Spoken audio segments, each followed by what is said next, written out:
6,48,000 ఓట్లున్నాయి అధ్యక్ష. అది అయిపోయిందా? ఈ పార్టీకి అయిపోయింది. దయచేసి అది చెప్పినా మీకు అంత మన్నవించుకున్నా.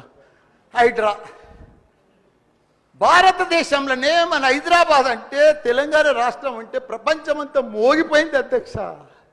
ఐటీ రంగంలో కానీ, ప్రతి ఒక్క డెవలప్మెంట్లో కానీ, ప్రతి దాంట్లో కూడా హైడ్రా వచ్చినాక ఒక్కసారి హైడ్రా ఏం పెద్ద తప్పని చేయలే, కానీ హైడ్రా వచ్చినాక ఒక భయాందోళనతో మొత్తం కుప్పగొలిపోయింది అధ్యక్ష. హైదరాబాద్ సిటీ దిష్టి తగిలిపోయింది అధ్యక్ష. నువ్వేమన్నా అనుకో, ఎందుకంటే నాకు పెద్ద ల్యాండ్ బ్యాంక్ ఉంది, నాకు పెద్ద విద్యా సంస్థలు ఉన్నాయి, నాకేం నష్టం లేదు, నేనేం ఎఫ్టీఎల్లో లేను, బఫర్ జోన్లో లేను. నేను జనరల్గా చెప్తున్నా, అభివృద్ధి అమెజాన్, గూగుల్, ఫేస్బుక్, యాపిల్ లాంటి కంపెనీలు అమెరికా తర్వాత ఇక్కడ మన హైదరాబాద్ తెచ్చిండు మన కేటీఆర్ అధ్యక్ష. హెడ్ క్వార్టర్స్ ఈయనే ఉండే అధ్యక్ష. ఐటీలా మనం కర్ణాటక బెంగళూరు మించినాం అధ్యక్ష. 9 లక్షల మంది ఉద్యోగాలు చేస్తున్నారు, ఐటీ ఉద్యోగాలు. పెద్ద పెద్ద ప్రపంచం అంతా కూడా హైడ్రా తీసుకొచ్చి పెద్ద పెద్ద వాళ్ళకు బుగులు పట్టిపోయింది అధ్యక్ష. గరీబ్ వాళ్ళు అయితే గుండెలు వలిగిపోయినాయి అధ్యక్ష. మరి అది ఎందుకు తెచ్చిర్రో ఏమో మళ్ళీ నాకు అర్థం కాదు. ఇప్పుడు ఒకటి అధ్యక్ష, ఇప్పుడు నాయే కొన్ని ఎఫ్టీఎల్ ఉన్నాయనుకో, ఎగ్జాంపుల్ చెప్తా శ్రీధర్ బాబానా.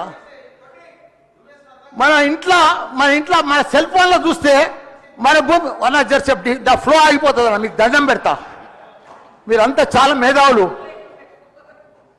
మన ఇంట్లో కూర్చొని కూడా మన పొలం హైడ్రాల్ ఉందా, చెరువు ఎఫ్టీఎల్ ఉందా, బఫర్ జోన్లు ఉందా చూసుకోవచ్చు. అంత టెక్నాలజీ వచ్చింది. గూగుల్లోకి పోతే చూసుకోవచ్చు.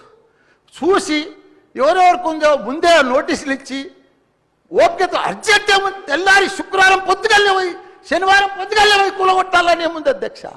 నిదానంగా వాళ్ళు కూడా మన తెలంగాణ ప్రజలే, వాళ్ళంతా కూడా మీరు ఓటేస్తేనే మనం మంత్రిలో కూర్చున్నాం. మనం అంత ఆదల బాధ ఆధార్ చేసేది, టెన్షన్ చేసేది ఏం అవసరం.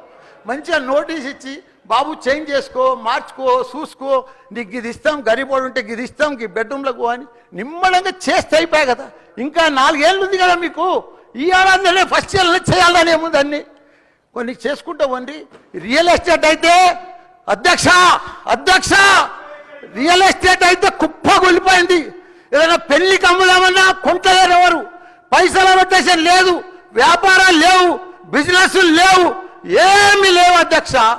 దయచేసి మీరన్నీ కూడా ఆలోచన చేయాలని మంత్రులు ఉన్నారు, అందరికి కూడా చెప్తున్నా, అందరికి కూడా దండం పెట్టి చెప్తున్నా. Thank you.